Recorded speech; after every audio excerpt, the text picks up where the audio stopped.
You support it? Yeah, of course. You're the applicant. Sorry? You're the applicant, are you? No, of course not. Why not? Why, of course you're not. Well, I'm not supporting it because I'm the applicant. I'm supporting it because I think this is an industry that Britain needs to support strongly. Fantastic. You think it's the right place to support it? I think the problem is that this part of the world, the Silicon Valley, UK, that's obvious. I don't think it's any worse than the ones that have been built on the airfield. On the airfield? On the airfield. Okay, so we're already in a semi-industrial area. No, it's not. Brownfield site? No, not at all. No.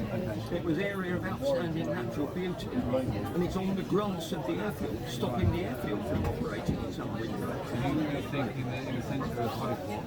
It's not in the centre of Holyport, it's on the outskirts. How do you think the traffic's going to get? Down on the, if the roundabout isn't built properly, then I'm involved in making it with the shambles, chemicals and things. So I know about cars. I'm not at all happy if that roundabout isn't built before the studios. Okay. You don't think that the traffic? No, I don't. Why do you think it will be a disaster? Do you have any idea of the employment profile? But they haven't submitted sufficient documents for it to be assessed. No, well, they've only just. But I do know a bit about the industry. I've spent 40 years. That's precisely why people don't understand what's going on, because they submitted. What's your position? My position? I don't want to. And the reason being? I live next door to Where do you live? Farm. Well, I live in Langworth. Okay. I'm actually the cul-de-sac Langworth, yes, but very near. But I don't think, I don't see it. Do you want to swap? Because I'm going to have to get to that. Yeah. It's all right. Oh dear. No, it's okay. You check your verticals. Yeah. You live in Langworthy? Yeah. And you're supporting this application? Yes. God help you when you need to sell your house. It'll sell like lightning, won't it? Will it? Who's going to buy it? People who want to work in this high-tech industry. Who do you think is going to buy your house next door to Holyport Studios? I don't think it's a big problem. Hollywood? I don't see it as a big problem. It's a massive problem. What do you think the problem is? The biggest problem is the congestion and the traffic. That is the biggest problem. That won't impact.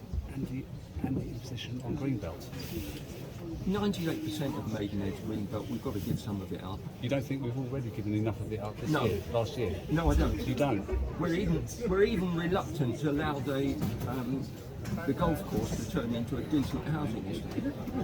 That's already supplying far more houses than needs to be supplied. What, you don't think Britain's short of houses? We're not talking about Britain, we're talking about the local borough plan.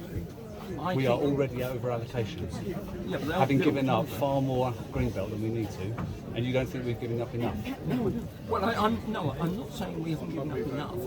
I'm not so concerned about this little area. This little area? Yes. What's it used for at the moment? It's agricultural. Now, I've never seen anything grown on it.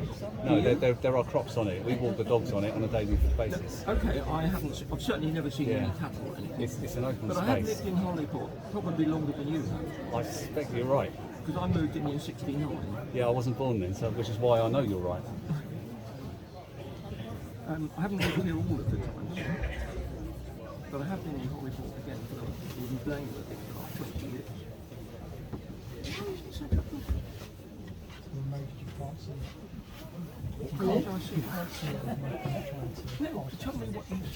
Good evening, everybody. Do I look closer then? Thank you very much, everybody, for coming tonight.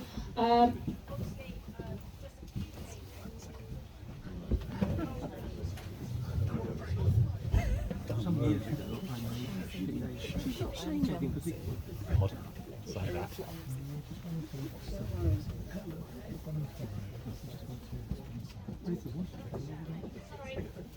we did try to test it earlier on. It's always great making things. So obviously, appreciate very much you coming tonight.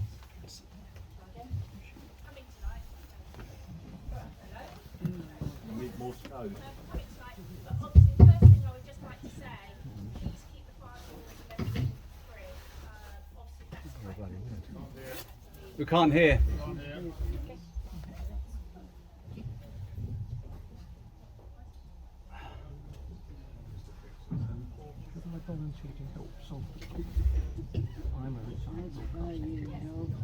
Go on then. Hello, can everybody hear me? Right, you're chairing. Good. Well, it must be a gender thing.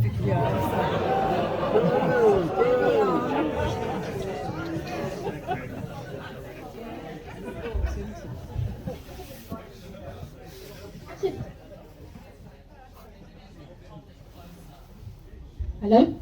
Okay. I'm going to literally have it right on my mouse, so apologies. So, thank you very much everybody for coming tonight. Just a few, we'll go through the agenda. Few things before we start the meeting. Totally everybody has phones nowadays, and I do totally appreciate we have them. But please can we ask that they are all either switched off or on silent? There's nothing worse than being at a meeting or wherever and everybody's phone's going off. So just please, out of courtesy for everybody else in the meeting, can you do that? So, before we go any further, what I will do is I will do an introduction of our councillors that are here tonight. Hopefully it will work for them, and I'll pass around. I will introduce myself as I've got the microphone. My name is Councillor Bainey. I'm actually chairing of the planning meeting tonight. I'm chairing the planning committee for Bray Parish Council, and I'm also a Holyport Ward Parish Councillor. So, pass to Ken. Good evening, I'm Ken Elvin and I'm a Bray Ward Parish Councillor.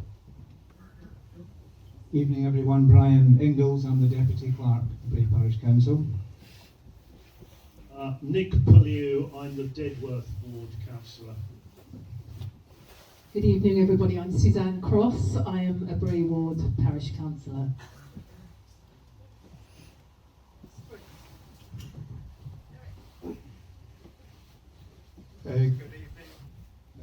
I'm Derek Wilson and I'm a Holyport Ward Councillor. Hello, I'm Margaret, Bray Councillor. Working.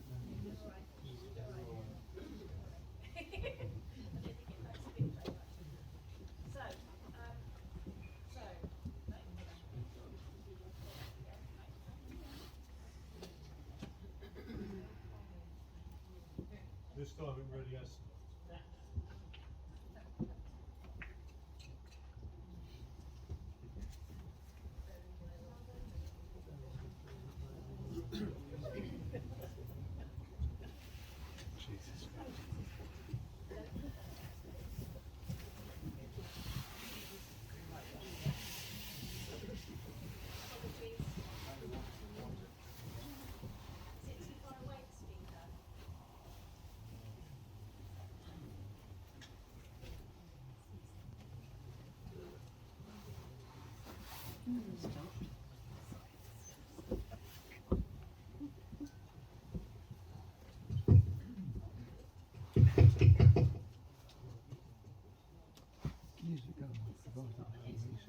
Stand up. Signal problem. Can you fix it for me? She stands up. There's 20 people between her and the speaker. Hello.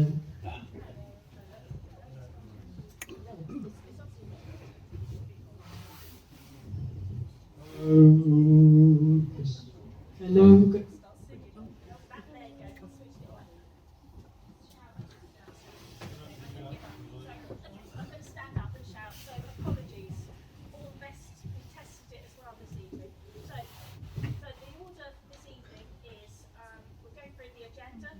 Which is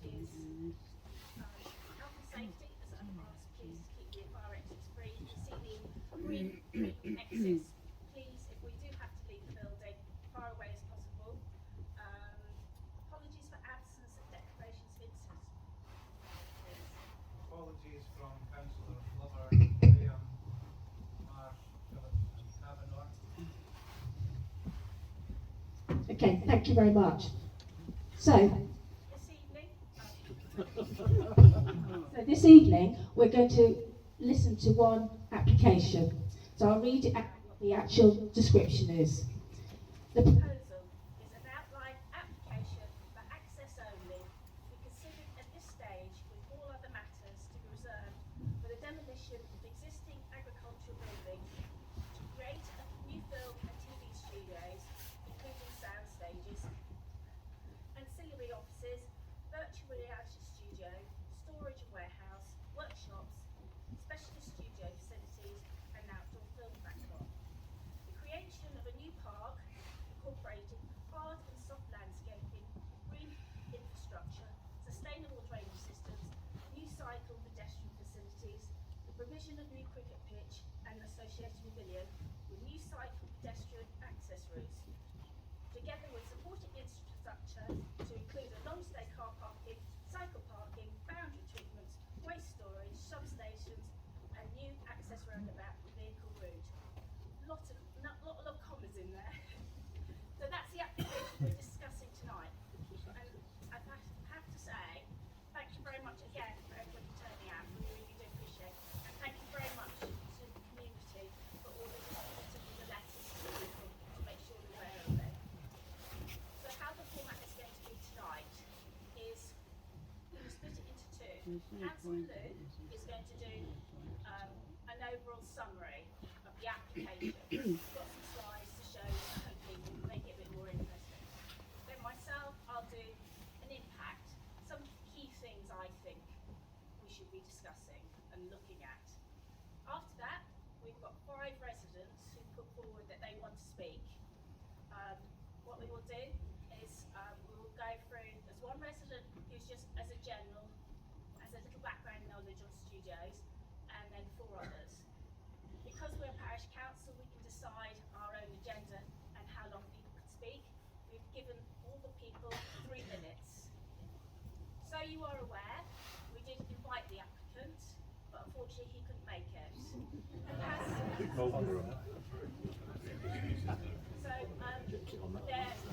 sent this gentleman here, they sent a representative, but you're not speaking tonight, are you? Can't hear a bloody word. You're not actually I'm glad you said that. I thought it was just me. Can you speak up, please? Out would be better. Okay, so I may not even that's stay great. if it's So what I going to will be do is after. I'll pass to But thank my you. colleague, ask him to do his presentation. Like I said, then it'll come back to myself. Perhaps what we should do then, if I'm sorry, your name is Oliver. If Oliver wants to give us a few words before we go on to the residents, you're very welcome to at that point. If you don't, that's fine. We'll carry on with the rest of the meeting. Okay, is that all right? Okay, go ahead. Thank you. Over to Nick. Okay. Here we go. As many of you know, there was a lot of documents on the website. I can't pretend to have read them all, but I have tried to sort of pull out the salient details on most of them, and what I'll try and do is go through that now quickly with you. So, the site. The site is located to the southeast of Holyport and comprises about 43 hectares of agricultural land associated with Stroud Farm. It's bordered by residential dwellings to the north, forming the outskirts of Holyport, with Stroud Farm to the east, Forest Green Road along the bottom here to the south, and fields largely to the west, although Green Lane, this is Green Lane running up here and Green Lane over here. So it runs up pretty much to Fifield.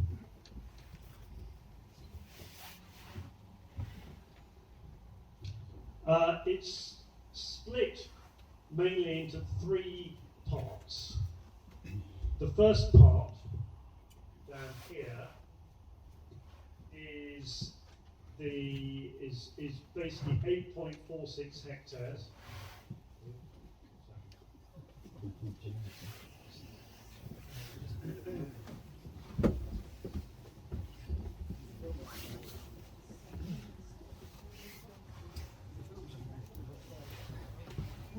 Okay, well, while he's so we've got the two built areas here and here, which represent 8.46 hectares and 10.32 hectares, and then the bigger area to the north-east here, which comprises about 16, or no, a bit more than that, about 24 hectares, which includes a cricket ground, a large garden area, and then also the back lot, which will be used as part of the studio.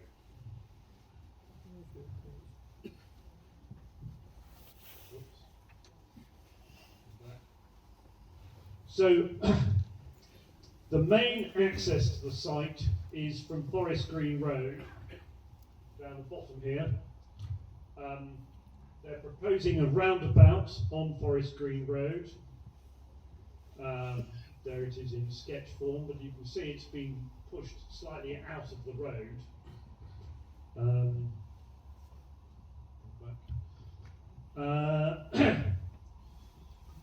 So, access on Gaze Lane will be only for pedestrians, cyclists, horse riders, and it does look as though Gaze Lane will be usable in its entirety by everybody. In fact, most of the area up here will be all accessible by the public.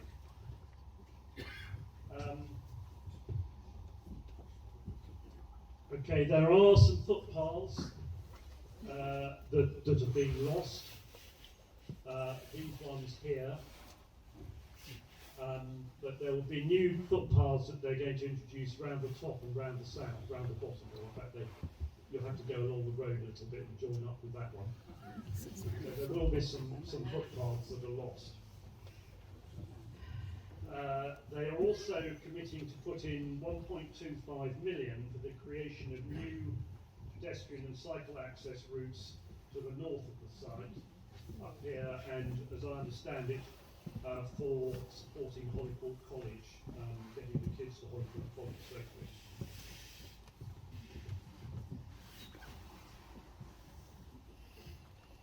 So the buildings will occupy some 65,000 square metres.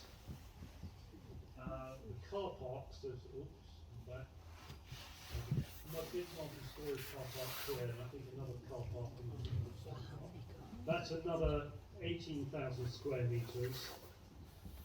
They are presuming to have space for 1,000 cars and 80 lorries.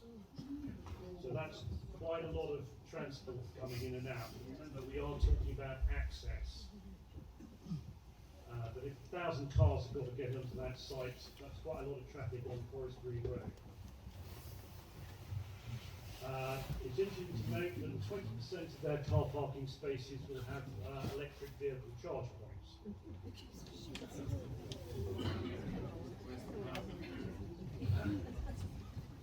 This is the sort of landscaping that they're proposing to do.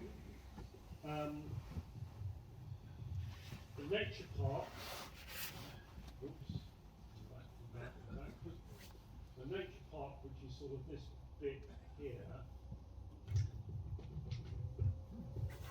covers 16.9 hectares and will remain an informal and natural in its appearance and character. The land is to be re-established as a high-quality wildlife habitat consisting of restored lowland meadows, aquatic and semi-aquatic margins, restored and managed hedgerows, and new planting of native field trees and copses. The great crested newt ponds and important hedgerows and veteran trees and the backed flight lines are all going to be retained. If you looked at the the bat information. A lot of it was up and down the lane here. So the buildings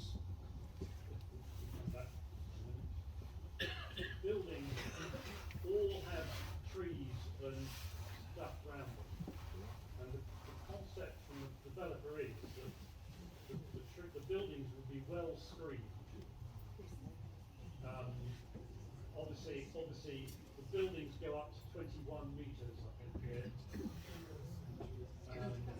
So there's a big studio built, but they are suggesting here, you won't agree, that they're going to have some dark material on the outside of the buildings to again lessen the impact of the buildings.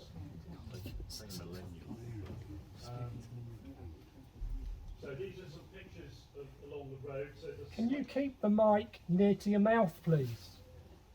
Can you speak into the mic, please? Sorry. Thank you. So this is pictures along the road. The development is on the left here. This is looking the other way. There we go, so the development on the right.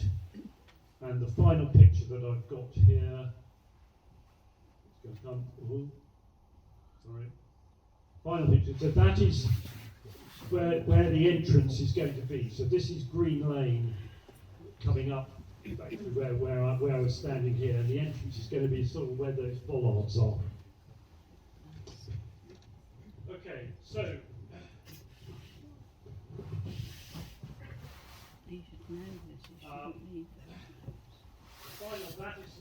Could I suggest could I suggest that somebody else holds the mic for you so that you can actually manage your script? Well, let me try and do it. I'll try and do it.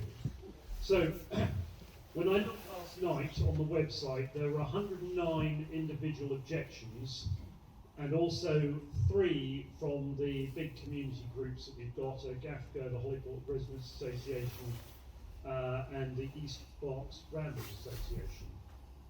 So, and there wasn't a single comment in support of the application.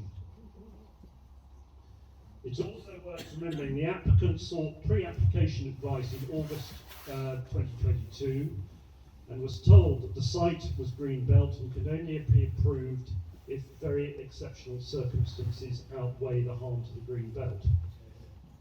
As it stood at the time, it was not considered that very special circumstances existed which clearly outweighed the harm. And so the borough at that stage were going to recommend or would recommend refusal. But I say this, the developers have made an attempt to try and create some very special circumstances, and I'm just going to go through the headlines of those now for you. So, the scheme has been designed to develop an exceptional facility at Holyport that will become a hub for skills and innovation to support the objectives of the UK's film and television industries, helping to enhance local employment whilst driving economic growth in the local area as well as in the wider region. They've established that there is an overwhelming need for a purpose-built studio space, and this development contributes towards that. And I'm sure you're aware there's been a huge change in the way that we all watch television. There's a huge amount of streaming, and studio spaces at a premium. Okay, so that was the first one. There's then a justification that they use in that they basically have done a substantial exercise looking for alternative sites, and this is the only site that they can find that is available to them.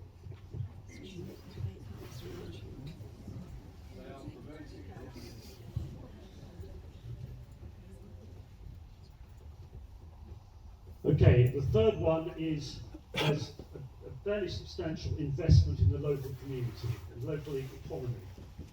The proposals will bring direct investment of around £106 million and will contribute to the growth of the creative industries within the RBWM economy. The fourth one is that this investment will actually provide support for the film and creative industries on a much wider basis. The provision of this state-of-the-art and fit-for-purpose studio space close to the West London cluster will directly support the cluster's continued world-class production output. And this is essentially, this is known to be worth some £116 billion to the UK economy. And this is partly, being close to the West London cluster is why this sort of area of East Berks is actually home to quite a number of film studios and the similar sort of things. Okay, they then believe that there will be direct and indirect employment opportunities for local residents, and they're making a commitment to use local businesses where feasible. Well, the development will create about 350 full-time equivalent direct on-site jobs when in full operation, increasing upwards to about 700 local jobs when factoring in employment migration to Holyport with on and off-site jobs, and possibly a total boost of about 1,400 full-time equivalent jobs, supporting upwards of £47 million in local wages within the RBWM region. There's also, they believe, about 735 jobs in construction over the 3-year construction phase. And again, they would make an attempt to try and use local firms where they can. The applicant, as another special circumstance, is committed to provide £5 million for substantial training and apprenticeships, creating a Berkshire Skills Hub and a commitment to deliver a Holyport Studio education skills and employment plan.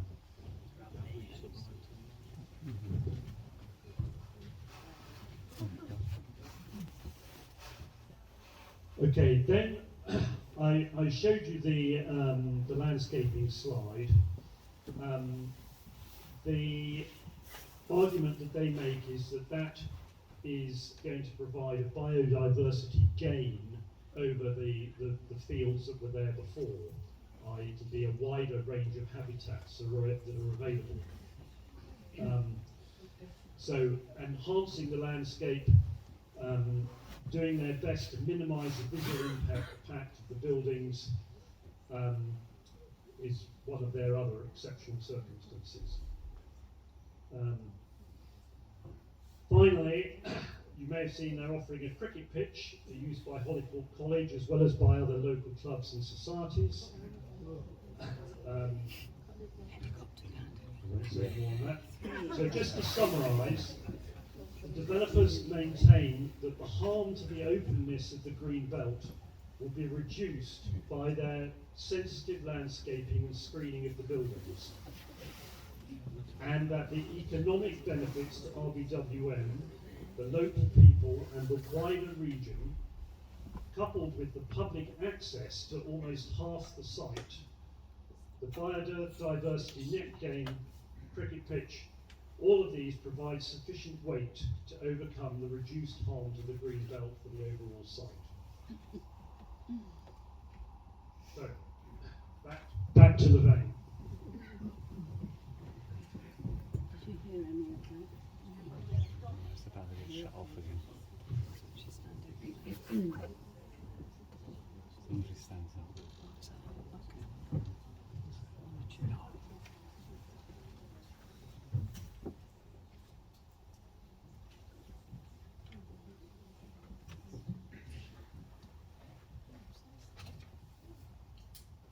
Okay. Yay, works. Thank you very much, Nick. Okay, I'm looking at it from a slightly different angle here. I'm looking at the impact. So, first off, a couple of slides, or 3. This is what the area looks like at the moment. Let's go back to the beginning. So where we're proposing, it's this, just get in the top of your head, Ken.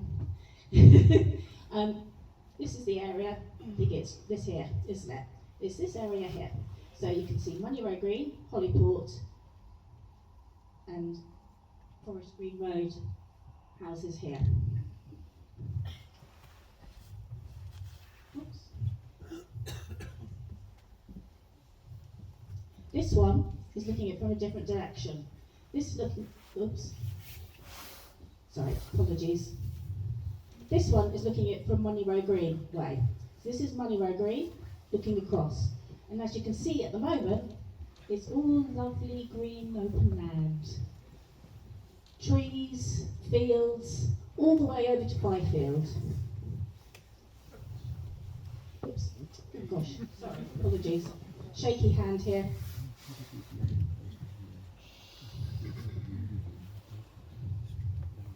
Come on. It's because I'm not very, it's because I'm not in a very good place for it.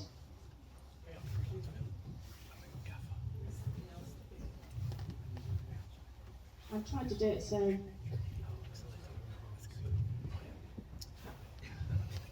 Apologies, it's just, that's better. Take your chair, Margaret. Brian, is it? Oh, why is it doing that? Oh God, I hate technology at times. No, that's all right, that's all right.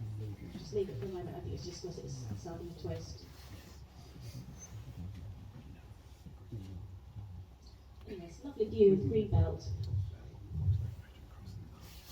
Could you just move it on? Yeah, okay. So that's, this one here is looking at it from Money Row Green, see the board, Holyport College is here, Holyport here, Real Tennis Club for those people who play there, and further out towards the green. So as Nick showed, this slide is very sensitive tonight. Oh dear.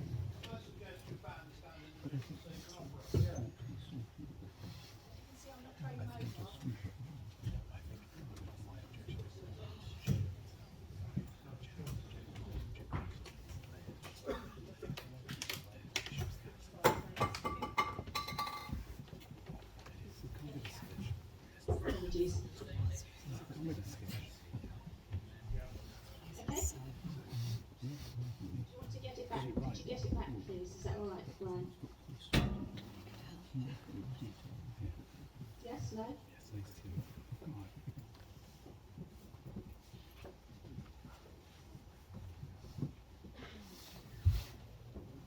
Okay. So go to the next slide, is that all right?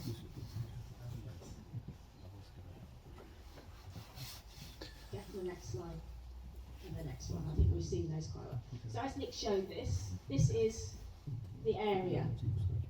Next slide, please. So, footpaths.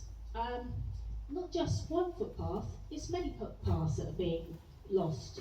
It's actually going to be 26, 27, 28, impacts 29, 44 and 47. So you can look, if you look at the bottom corner on the right hand side, you will actually see all those footpaths will be removed.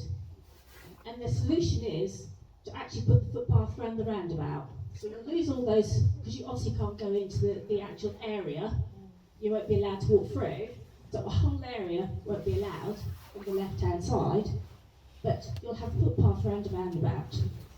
Would you like to have the next slide, please?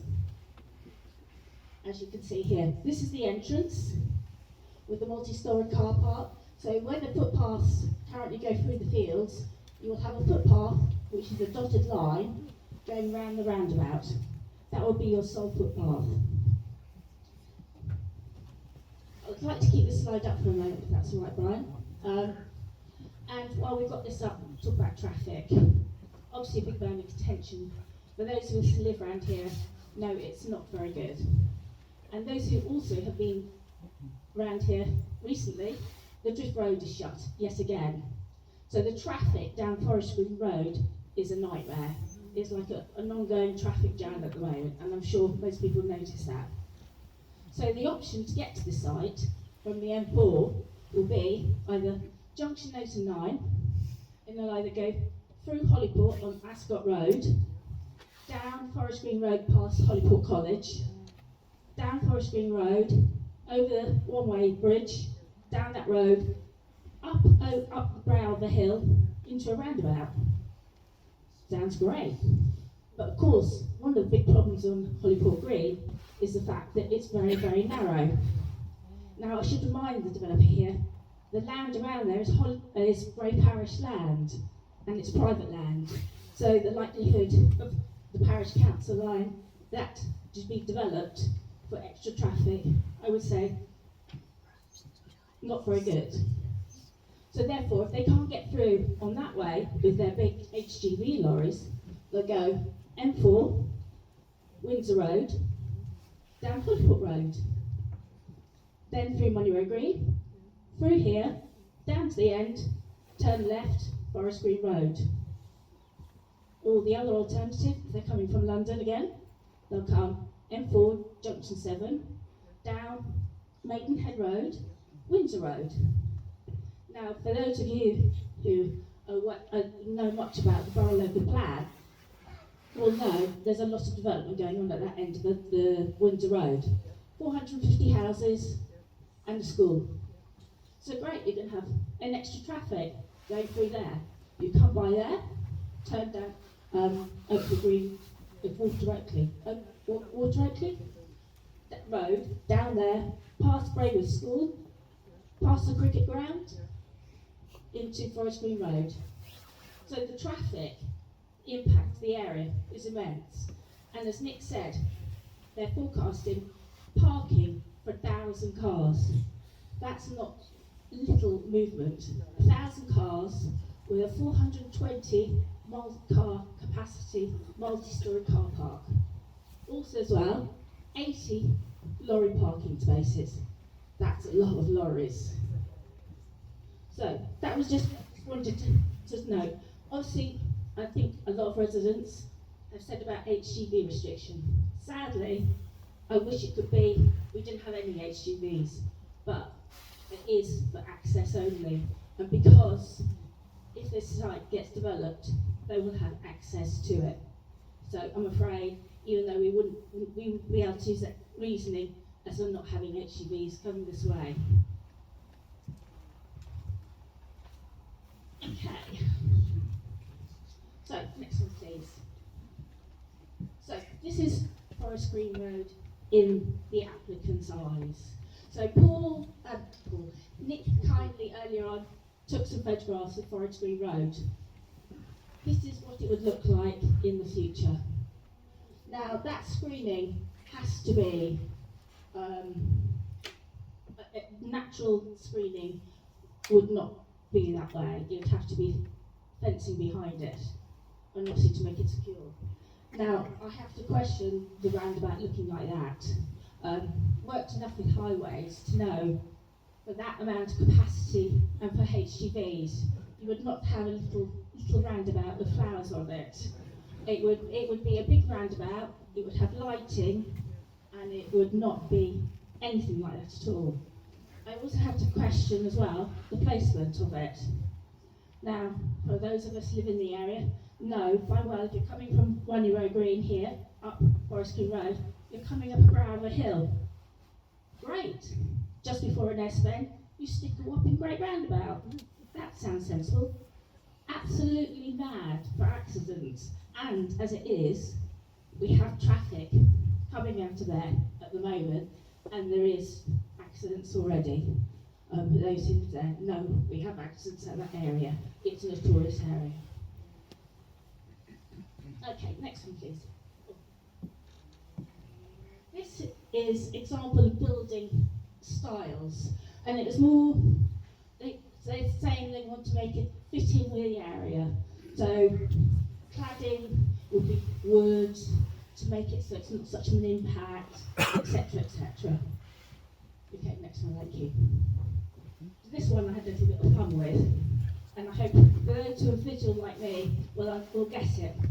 So what I tried to do was, there's a picture of a bus.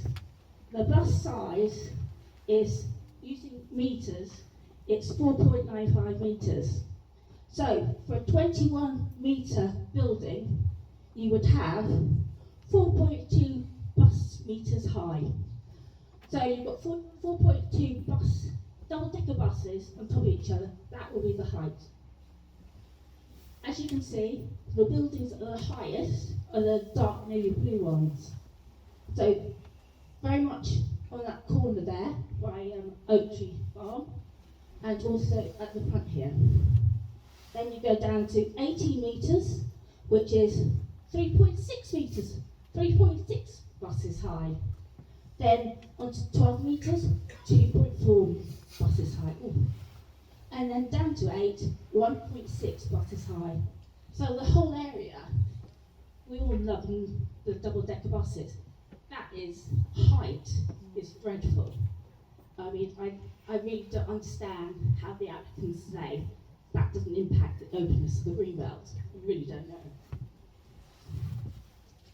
So, also as well, I would just like to say, we have a studio in Bray. And if you drive by Windsor Road at the moment, especially at night times, you will see the lighting grids, and they're more than 21 metres high. There's no way, 30 metres high, I'm not very good with heights, but they're high. I do visuals, so many buses high, and the whole of that area is lit up. Imagine that where we live. I'm sorry, I can't understand the logic that they think this is okay. So this is my end of my little bit. All I would just like to say as well, before we go on to the next stage, is we know that the applicant has only dropped some documentations in recently. The transport and also landscaping. Just to let you know, because of that, the neighbour notification date has been extended to the 14th of February. So you have until the 14th of February, to actually comment still. Because they were late submitting that, the extension has gone on. So you have until the 14th of February. So that's the end of it from me. Now, Oliver, if you would like to speak, you're very welcome to. And like I say, I'm doing 3 minutes for everybody. You can have a speak, and then we'll go on to the residents, etc. Okay? Thank you very much.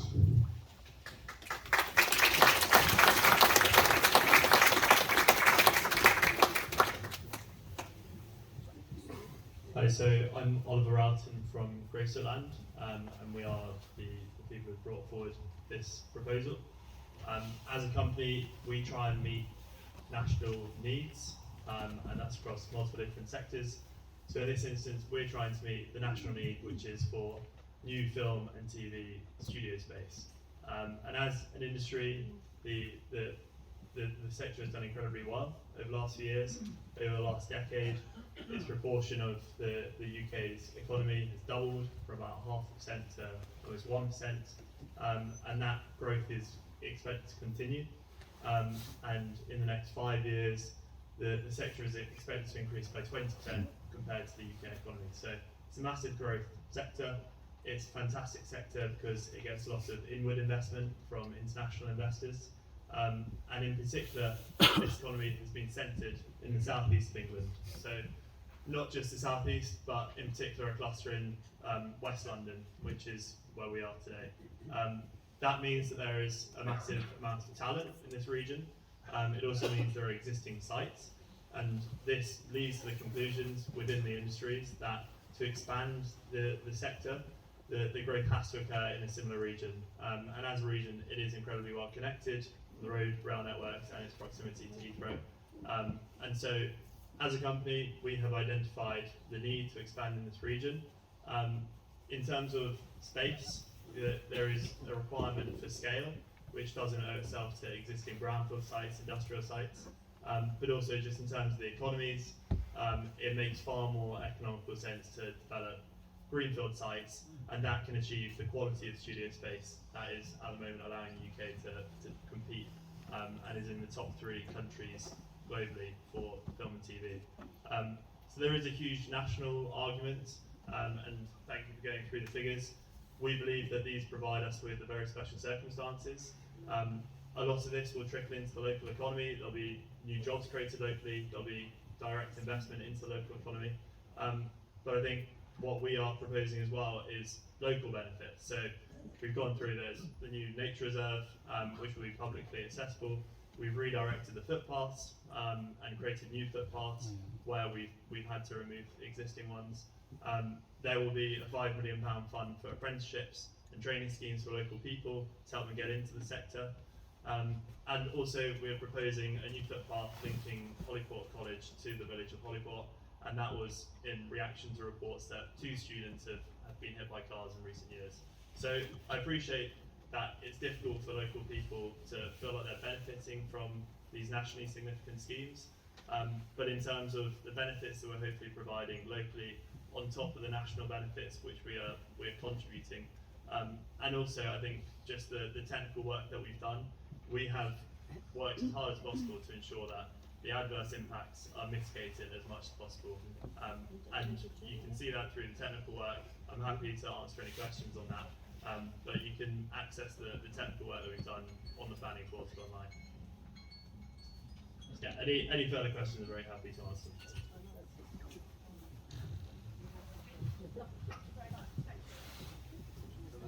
There were some questions. How does you stated that the southeast was an area for media. However, the media industry, the film industry, is trying to move away from that up to the north of England because they've been up and there's considerable investment in that. So why do you not look to the north of England where there is money available and also quite a lot of talent up in around Newcastle, Manchester and Birmingham, particularly Glasgow? Yeah. I mean, it's an incredibly fair point, but I think the reality is that the growth in this sector is such that there will be new studio space opening in the north of England, but to meet the demand, there will also have to be new space opening in the south. And so there are existing schemes in the south of England at the moment, which are expansions to Shepperton Studios, to Bray Studios. And so whilst, yes, there will be an expansion to other parts of the country, and I think that will be beneficial to everyone, there is a demand from the actual end users in particular to continue expanding in the south. And as I say, that is where the existing talent exists, and so the network is there. And so if you want to continue the acceleration of the growth in the sector, this is the prime region in the immediate future. Yes. I mean, that's nonsense what you're talking about, because Globe Park, where they're trying to put studios there, they haven't got planning permission for that. Now, if that's actually an industrial site, there's plenty of industrial sites around here where you could easily put yet another studio. But no, you don't, do you? You put it right in the middle of a rural area where you've got no interest in the traffic situation. And what about, you said 2 people have been hurt from the school. Well, what about the people around here that might get hurt by lorries? 80 lorries, not counting all the traffic. You're talking absolute nonsense.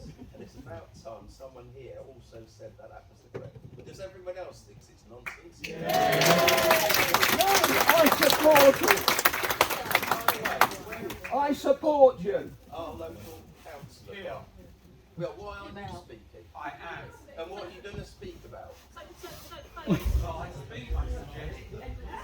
But I do have a question. Well, you should have been told that you were here then. How come you're in favour? Hang on. How said I'm in favour? No, you're not listening, are you? How come you're in favour of the development of golf course, yet now that this is in your garden, your house, you suddenly aren't against it? You're against it? What hypocrisy.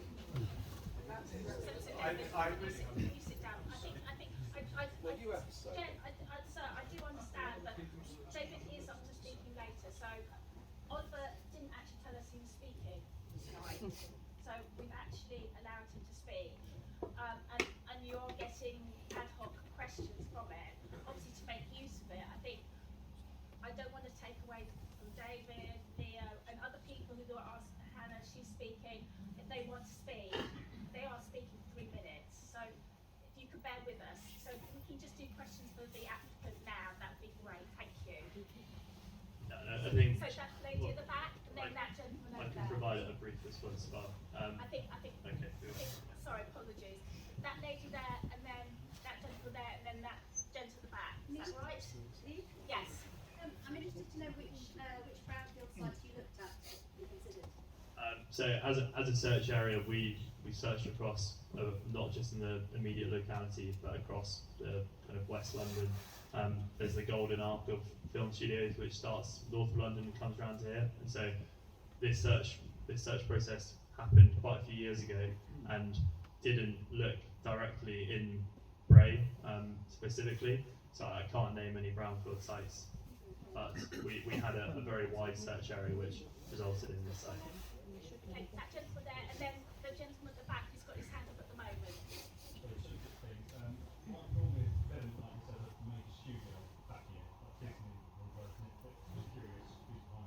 Yeah, so we've got a lot of end user interest. Can't disclose who they are at the moment for commercial reasons, but quite frankly, we wouldn't be proceeding if there wasn't commercial interest. Not enough crew for films to come over anyway, so what's the point of putting them on a studio? Because there's plenty of training courses out there, it says there's enough crew. So Yeah. it just seems pointless to put a studio up when you're not really doing work there, because there's no doing work. Yeah, I mean It's actually press and if you load of people to do jobs, it's not simple. I didn't hear, I've never worked for Bray Studios, but if I hear I never worked for Pinewood, travel to work, it'd just be people coming in and out of time. Yeah, and I appreciate that might be the case. Our economic studies have suggested that there is a workforce, but more than that, I think it's the opportunity of being around London, and new transport networks which have opened, such as the Elizabeth line. This area has access to a larger workforce than anywhere else in the country. I can't comment on that directly. Well, you did say earlier there'd be loads of jobs. What's the Sorry, job sir. that's spread Sorry, in this country? I'm really sorry. The gentleman at the back's been very patient. Sorry. I've got just one question. Has anyone in your organisation spent any time analysing the water problems that we have in this area? Yeah, so we've done a lot of flood and drainage works. So you can see on the master plan there are attenuation ponds, and there will be quite a lot of physical work done to the site to manage the draining. There'll be suds ponds created, and so the conclusions of that is that the flood impact off-site will not be deteriorated, and the flooding will be contained within the site entirely, and that can all be found in the technical documents. You do realise there's a huge amount of hard surface around it. Yeah, and again, And it's all going to be contained on site. there's been It's going to be a lake. Yeah, there are new attenuation ponds which have been created. Yeah, Underground tanks. yeah, there are suds and storage Okay, tanks. I haven't seen any tanks. So there is a flood report online. There's been a lot of extensive flood modelling, and that can all be found. So the question for me really, have you been liaising with Thames Water? Because Money Road Green, for example, actually has such a bad problem that actually they need all their sewers upgraded. So you should be liaising with Thames Water because all that area needs to be upgraded. So you can't put anything on it. Thames Water. I You've actually verified all your plans and drawings. Presumably submitted them for verification. So we've got a team of technical consultants who are employed by us. They are instructed by us, but they are professionals who have their own professional experience and are able to approve schemes such as this and do the what technical work compensation required. will you give to the village if those technical experts of yours approve the drawing?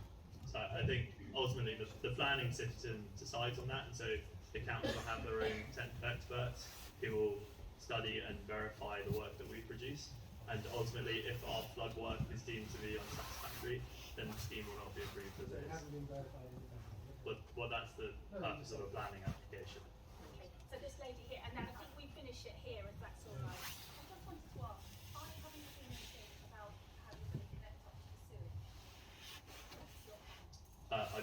there are sewage plans and there are drainage routes that have been planned. I can't give you any detail off the top of my head, sorry, but it's all part of the scheme. Are they in the documents? They will be, yes. As in, they will be there. Has anybody seen them? No. They don't exist. There don't seem to be anything about sewage. There's no detail in the application at all about Thames water or sewage. You have in excess of 1,000 people on site.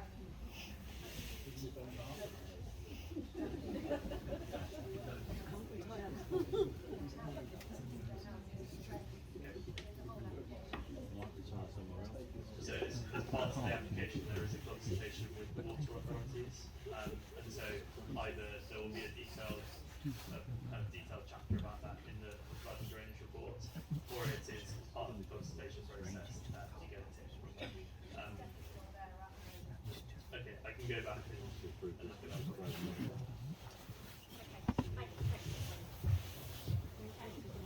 Thank you. Okay, so we have some residents to speak now. So, could you confirm who was speaking first, please, Brian?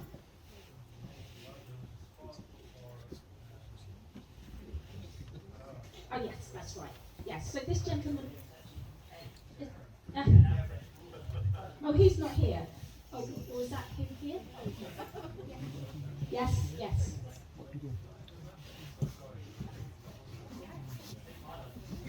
So this gentleman is very kindly, works in the industry and is totally independent from all this, lives in the area and just going to go through some information with us.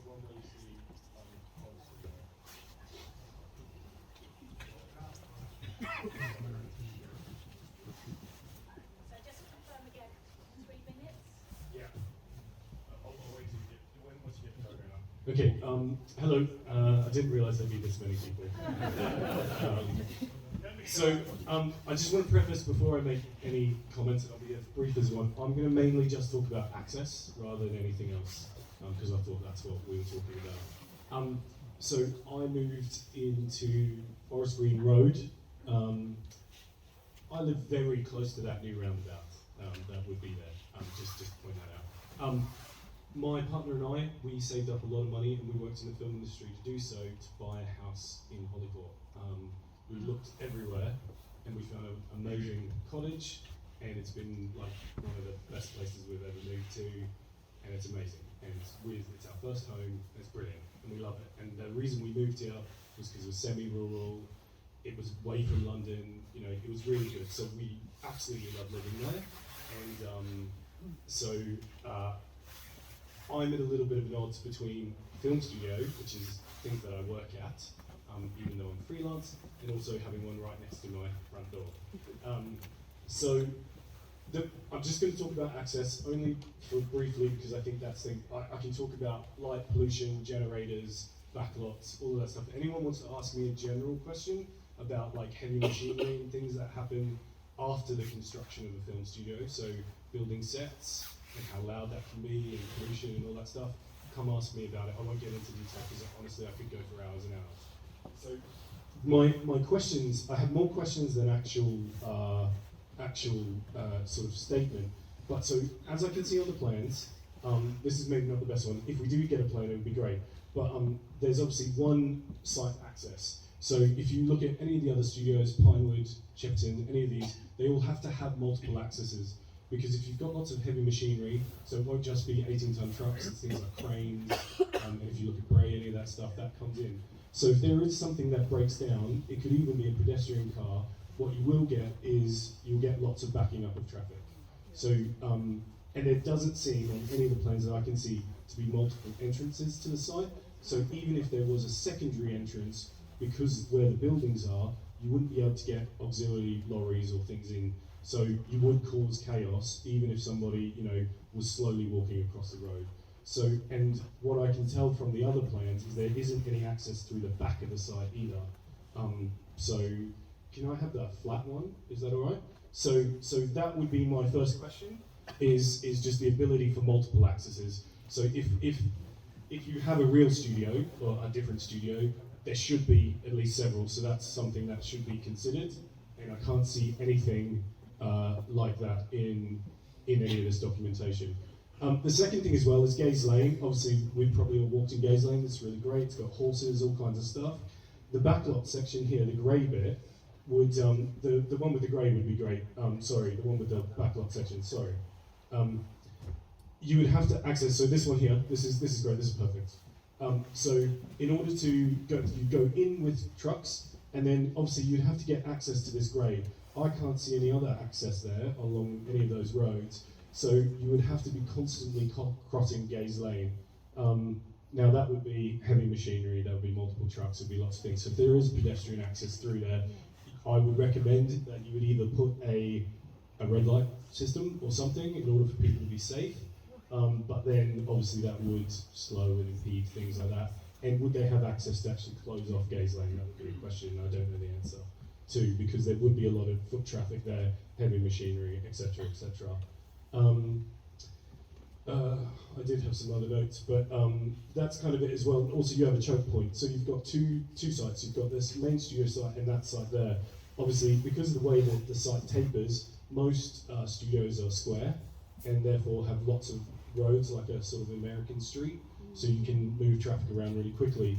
It obviously tapers in the centre, and again, if there's any kind of obstruction, you wouldn't be able to have access to that entire backside. And if it is as full as it is, that could also be a problem. So what I would wonder is, will the access in general be constantly being expanded and asked for, which would be more planning, more whatever, and potential more disruption from different angles, or is it going to be done in a slightly better way, is a question.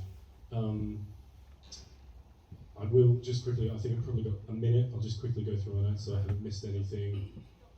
Okay, alright. Okay, well that's kind of it really then, if that's the case, if that's all I've got. Obviously we've all talked about the school that's down the road, which is always full, so you'll have lots of lorries and traffic says pickups at 3 PM. You can tell that that's going to be pretty carnage down there once you've got big trucks and things like that. I just think you would need to expand the road in general. You'd have to do lots of other kind of things to make that site work. Also, Shinfield, I don't know if anyone's driven down towards Reading. Shinfield Studios, massive brand new studios being built. It's on a post-industrial right next to the N4. There are sites like that. I'm surprised that this shape of a site got considered, considering that there are industrial sites which are square, off a main auxiliary road, all that kind of stuff. So anyway, that's me done. Thank you very much. If you have other questions,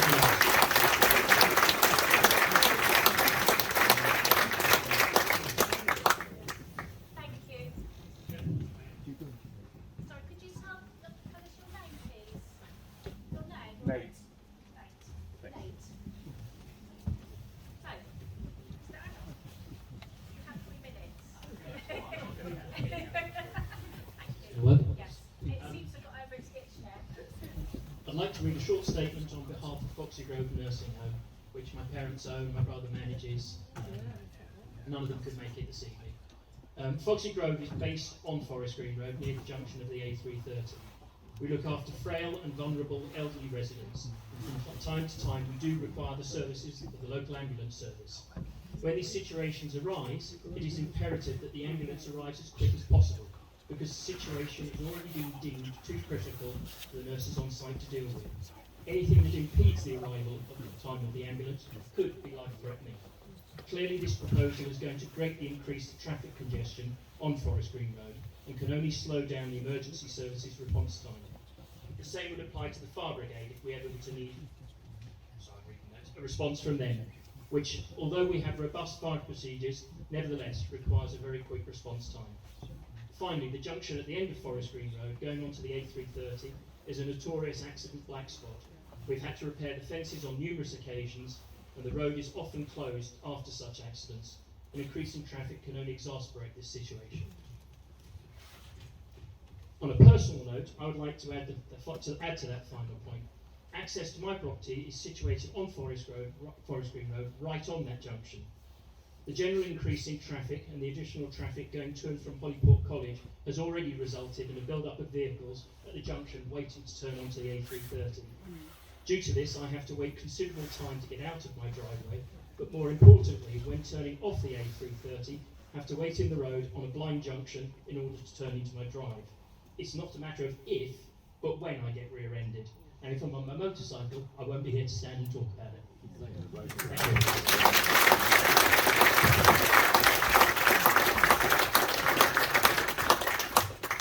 that. So next we have Councillor David Coppinger. Okay.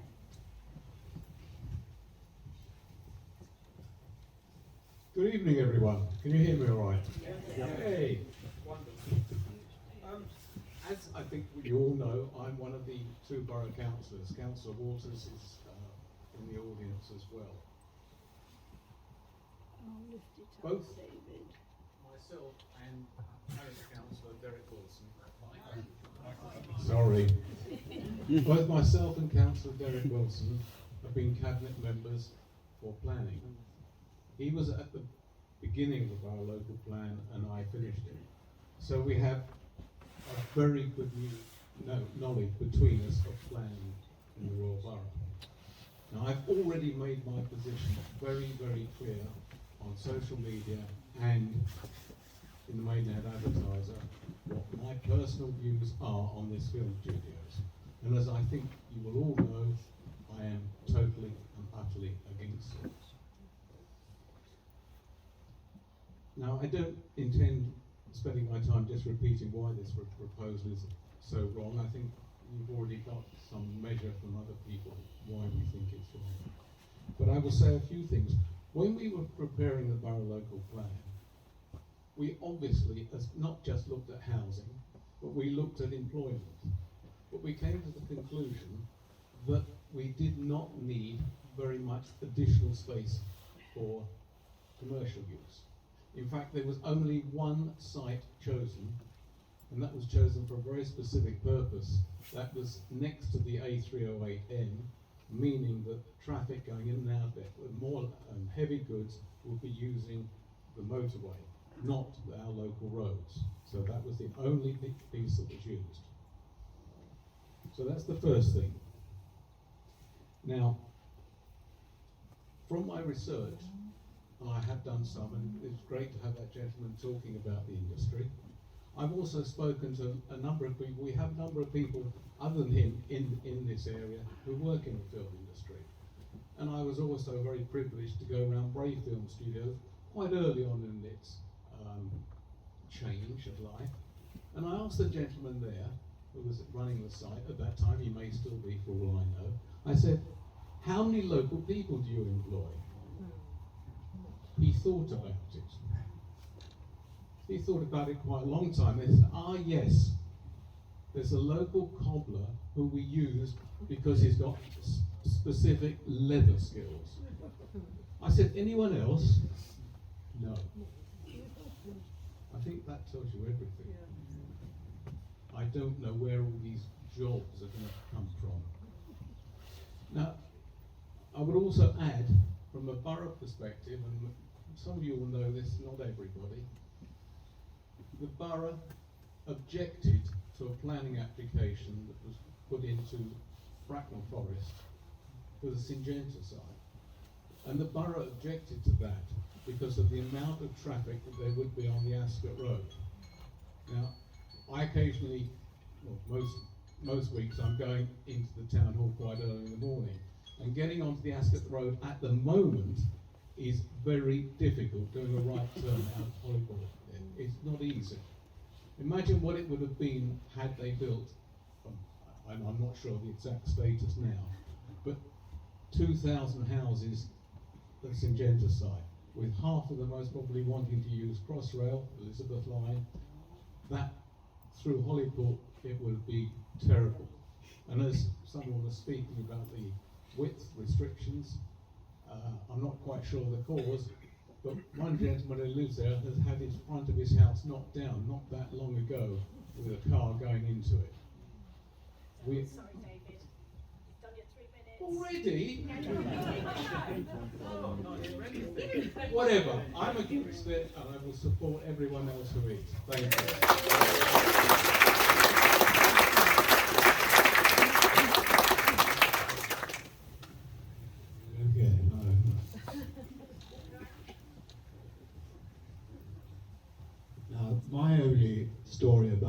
studios is that I've been here so long. I came to Holyport in 1965. I've been on the Royal Borough since its inception in 1974, and I've continually throughout that period done my very best to protect the green belt, as possibly many people here know. The only recollection I remember, I met Errol Flynn, who put in the Hind's Head when he was filming his Bray studio. But anyway, this application, in all my experience, and it's a long time, it's since 1974 in the Royal Borough, and I was actually on the Cook and Rural District Council before that. I've never known such an avalanche of objections to an application. I've got to be careful though in what I say, because I am actually on the planning committee, which will decide, whether this application is approved or not. So I'm telling you all that because I don't know all the details, and I think none of us know all the details yet, and drainage cropped up tonight, I have to say I've got an open mind, which I have, because I haven't seen all the facts and figures. But if I failed to say that, then that could exclude me on some rule which we have, a predetermination, and I can't vote. So I have an open mind. I've seen the avalanche of protest, and some of the letters, I'm not going to quote the names I particularly like, but they were really good letters of objection, very sound, and a lot of depth and comprehension in them. And I think we all know the obvious objections with people that have said it's green belt, it's supposed to be untouched, it's not supposed to be built on. I fought an appeal recently in Holyport, as members will know. I led a campaign, in fact, at the lodge, the lodge farm on Holyport Road, where a developer wanted to build 150 houses in the green belt, and we said no. There was an appeal. It went to a public hearing. I attended all 4 days in that hearing, and it was dismissed. And surprise, surprise, and I've never actually known it before, they actually went to the High Court. They appealed to the High Court, and the High Court chucked it out. They then, unbelievably, went to the Court of Appeal, which is so unusual, and they chucked it out as well. So those 150 houses will not be built on Holyport Road, and thank God they weren't. The reason why this happens, and most people here probably know, that an acre of agricultural land is worth £10,000. If you get the planning consent for housing on it, it goes to £1 million an acre plus. And that developer, in that particular case on Holyport Road, or Holyport Lodge rather, spent about, it's rumoured, about £3 million on, the inquiry, council's opinion, the expert witnesses and all the rest of it. So there's so much money at stake, and that's what we're all really trying to fight. We want to keep this village as it is. Basically, I met the Queen once when I was Mayor of Windsor and Maidenhead, and she asked me, she said, where do you live? And I said to her, I live in Holyport because the Queen learnt to ride in Holyport, as most people here know, at the Cadogan Stables. And she said, oh, that's the village that remains unchanged. So she couldn't have sounded nicer, because she couldn't have passed a nicer comment. Well, I want to just say, I do wish you all the best in this thing. As I say, there's been such a lot of it, I can't see it going through, I must admit. But I do have an open mind, but I haven't seen all of it. Thank you.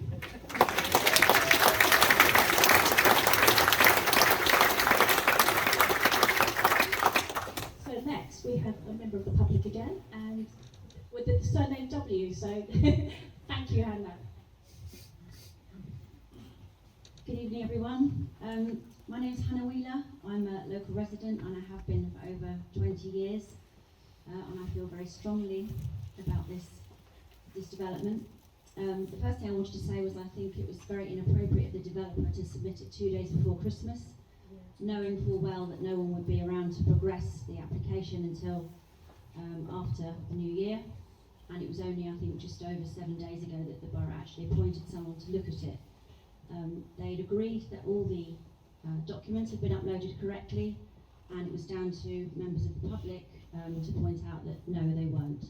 So there were about 5 key documents missing, including the travel documents. They've only just been uploaded in the last few days.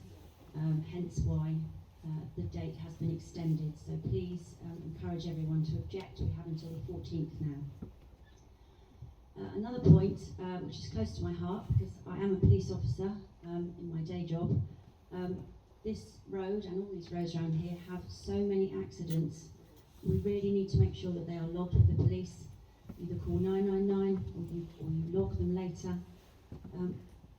We're not accurately reflecting how dangerous these roads already are. They're not lit, they've got blind bends. People have mentioned earlier the various issues with them.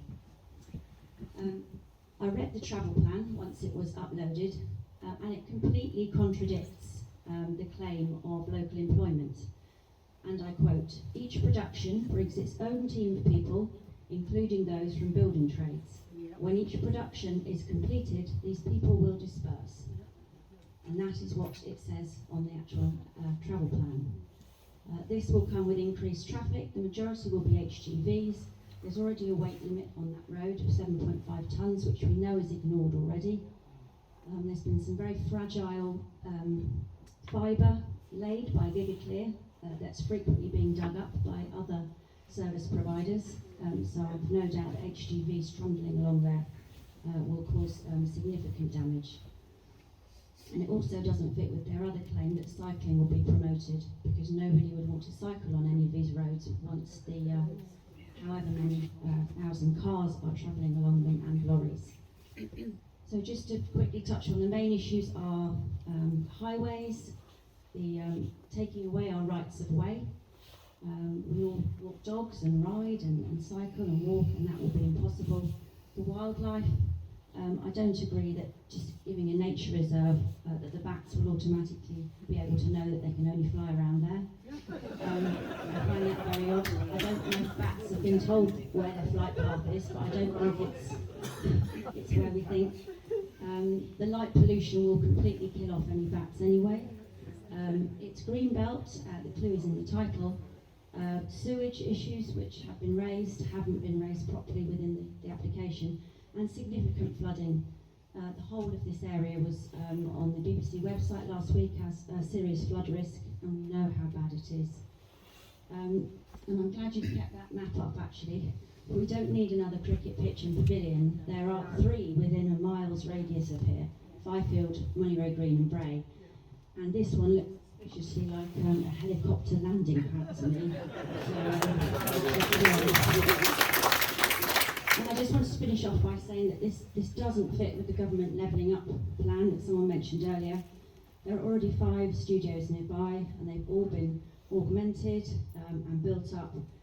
This isn't levelling up, it's piling up, and it's not to be moved north. It makes no economic sense. Thank you.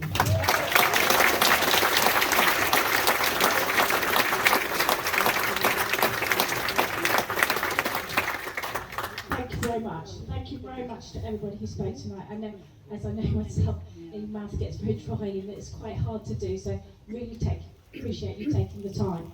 So what we will do now is the councils will discuss it. Obviously, heard everybody's comments, read the information on the website as well. We will discuss it amongst ourselves. I'll pass the microphone around, those who want to speak. So if you put your hand up, I'll come with you with the microphone. And, okay, Derek, and you can speak, and then we'll go on to the next person. Thank you.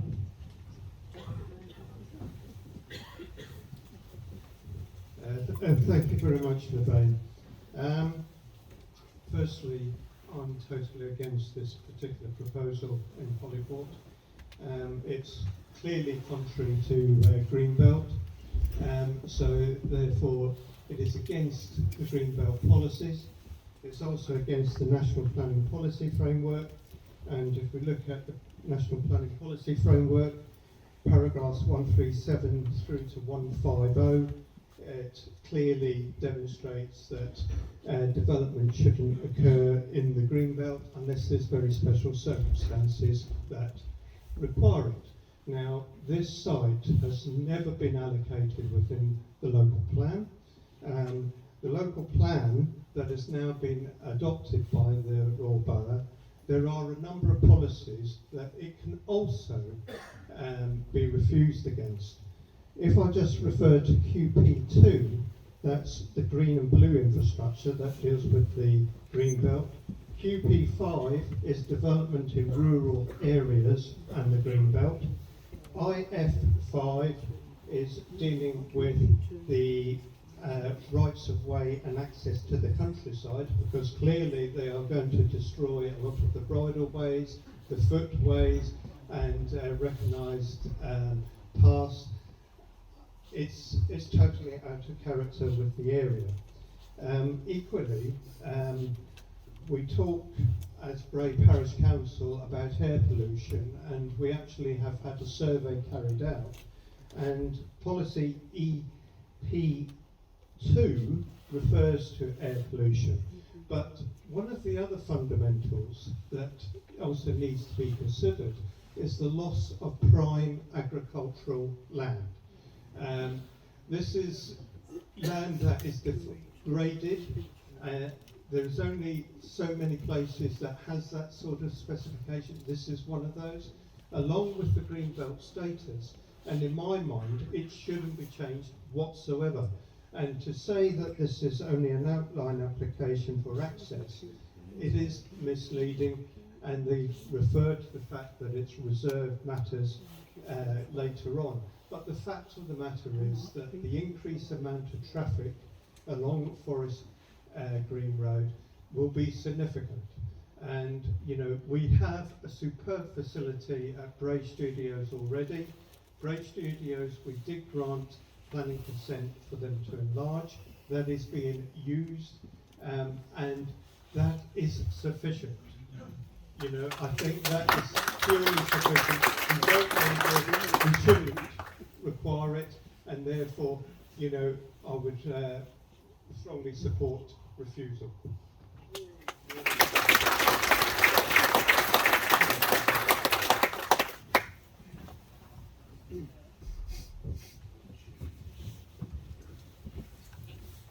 Thanks, Lorraine. I know we're all here, and I just want to underscore, you know, it's great to see the turnout and the strong feelings here, and just to underscore what Derek said, that, you know, I would want to object in the strongest possible terms for this proposal as well. Listening to what everybody has been saying, it's clear that there's no special circumstances to build on the green belt. I mean, that's the bottom line here.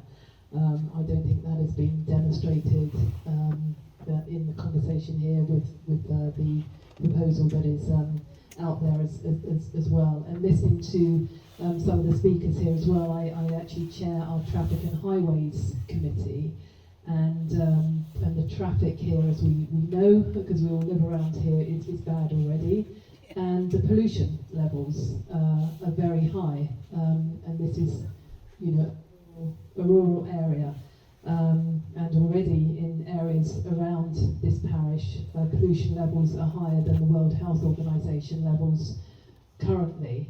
So we know empirically that, you know, everybody here is breathing in bad air, and this looks like it's going to bring in more traffic, more heavy goods vehicles on our already heavily polluted lanes and roads around here. So in summary, I too would suggest that we do not support this proposal.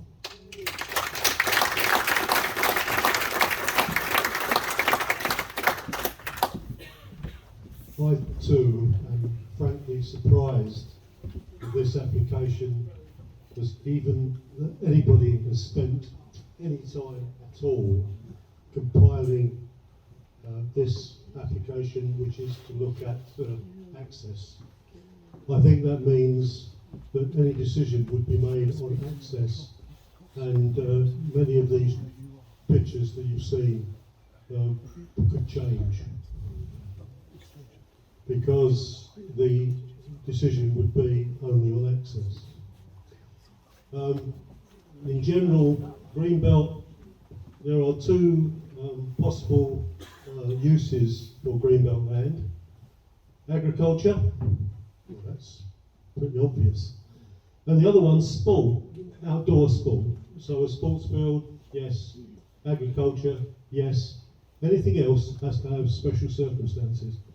frankly, there are so many studios being extended in this area, and just drive down the M4 and look at that one at Shinfield. It is enormous. I don't think there can be any special circumstances. Another one's being planned for Marlow, Pinewood, all the other established studios, including Bray, have had extensions. So I think, frankly, this application is missed the boat. Thank you.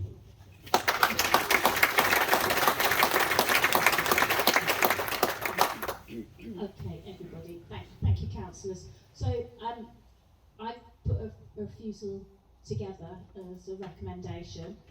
It is quite long, so please bear with me because I do need to read it out, because obviously the councillors need to vote on it. So first of all, I'd like to say and reiterate what we said along. Wow, thanks everyone for coming tonight, and thank you to everybody who's written in so far. I think a lot of people have been waiting for information on the traffic, etc., for the rest of the documents before they've written in. So to the applicant, you think you've seen a lot. I think there's more coming, so I don't think this is the end of it. So, Bray Parish Council recommends refusal for the following reason. First of all, it's not in the borough local plan. According to the government agricultural classification, Stroud Farm is considered high quality agricultural land.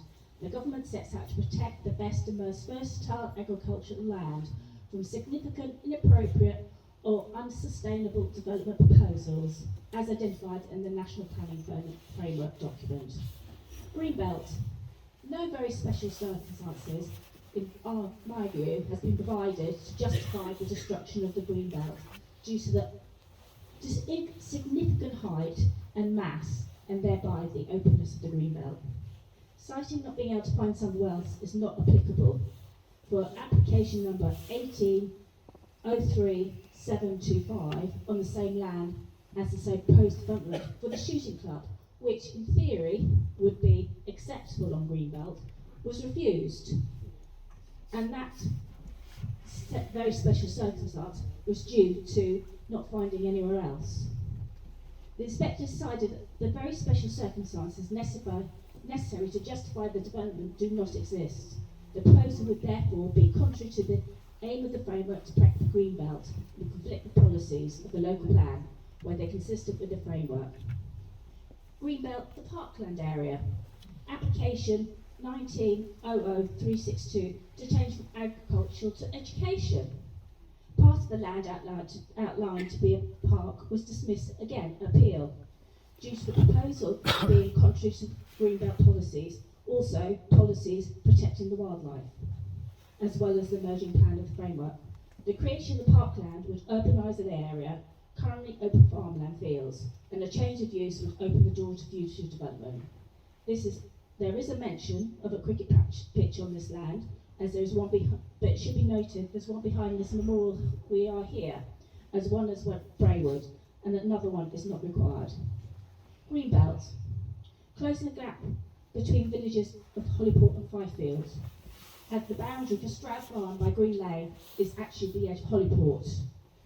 Bray Parish residents wish to keep the gaps between the villages and for the villages not to merge. RBWM supports this in the BLP. Impact on Holyport Conservation Area in historic listed buildings. RBWM are committed in the borough local plan to protect historic buildings and the conservation area.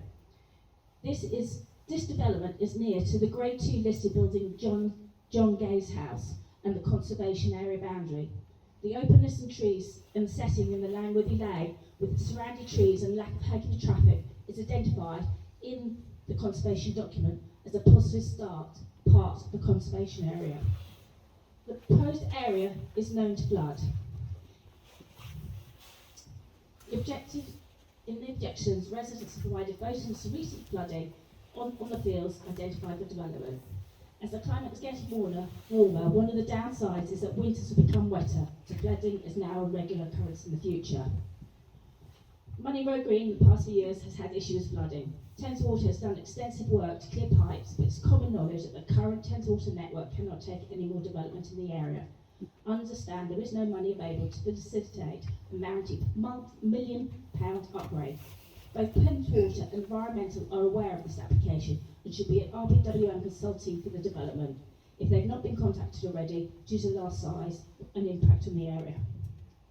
Wildlife, something very close to my heart as I've got hedgehogs in my garden, been already identified as the great crested newts which are protected in the area. The creation of the development would have a negative impact on them and to local wildlife in general. This includes hedgehogs which are endangered. There are also regular sighting of barn owls, red kites, buzzards, fox, deer, etc. The whole area is a natural wildlife park as a land is agricultural and should be protected as such. Like pollution, there is currently none at the moment as it's open farmland fields. If you drive by Parish studios at night, you'll see dramatic lit up with times 50-metre high cranes with carrying high-level lighting rigs. The proposed site would need to have security lighting as it's a 24-hour operation. We envisage it will require high lighting rigs too. As this is currently farmland and an undeveloped area, this increase in lighting will be seen for miles around, impact many residents and any wildlife left. Reduction and impact of pathways, bridleways. For the record, Gaze Lane, Green Lane are not for general vehicular traffic. They're officially bridleways, as is Primrose Lane. This whole area is very popular with horse riders, as the area is peppered with polo and livery yards, with the charity for children Windsor Horse Rages, which is near the proposed roundabout next to Green Lane Bridleway. Many dog walkers and cyclists use the footpaths too, enjoying the open countryside as it's considered an important asset to the residents who use them to help their well-being, as noted in many of the residents' objections. Off-road wherever possible should be encouraged, as surrounding those have no footpaths, so therefore we should be providing these important footpaths, not removing them with any development. Unfortunately, developers are waiting to see how this application progresses. The reality of it is, if this application is approved, they're likely to put forward surrounding land for development. Allowing this application sets a precedent for using greenbelt land, therefore opening the door for others to follow in Holyport and Byfield and other areas. Sustainability of the application has not been provided with a business model to justify this development. Concern as there is currently around 11 film and TV studios within the close proximity of the development, which are either built, being built, extended or in application stage. Not of course in forgetting Bray Studios. And I've listed several here in the application, which is Bray, Pinewood, Shippenham, Arborfield, Winnersh, Langley, Shinfield, Fleetwood, Longcross, Wickham, and also Marlow. Some of these are obviously in the planning stage. You have to question if this land, the level of building for the industry can continue to be profitable, or if it's a cynical ploy to develop land in general, as if improved and not sustainable, the next step would be applying for housing. Jobs. It's well known in the TV industry they use specialist contractors for each set, so local jobs creations will be limited to unless the contractors live in the area. As this area, there tends to be a lack of people for roles, not a lack of jobs. So ask any employer in the area. So finally, traffic. Forest Green Road is a B road, with blind beds, hills, etc. In fact, where the proposed roundabout is sited on the brow of a hill next to Green Lane Brideway and next to an S-bend, equals dangerous. If you ask residents in the area, they will advise you mainly accidents in the past from farm traffic exiting the current access. And access to this area will be either by the M4 junction 8-9, and if HGVs can't get through, it will go down Holyport Road. None of these above routes are suitable for additional traffic. If the applicant's documents, they're forecasting to have parking for 80 lorries and 1,000 cars, of which 420 to be a multi-storey car park.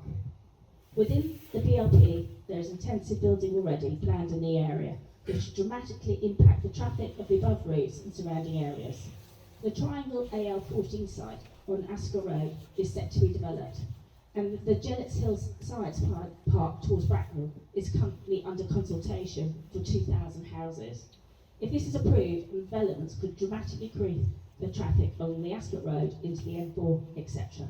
That's my proposal.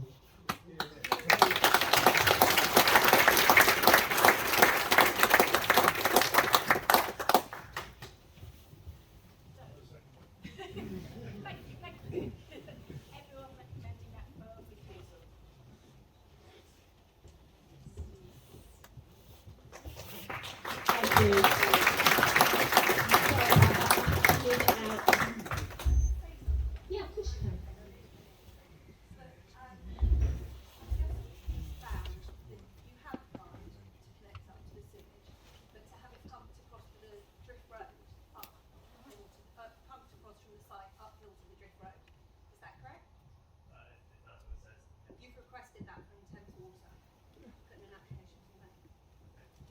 And they said there's insufficient capacity.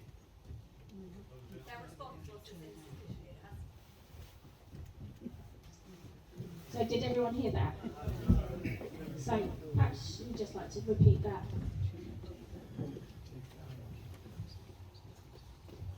They put in an application to Thames Water to pump the sewage, to connect up to the sewage and pump it across up to the Drift Road and disperse a bit that way. And Thames Water have responded saying there's insufficient capacity to do that. Can you tell me what route that would take? So what I think I will do is I will actually close the meeting now, and then everyone can have a chat, and then you can talk with each other. We'll be here for a little while if you want to discuss.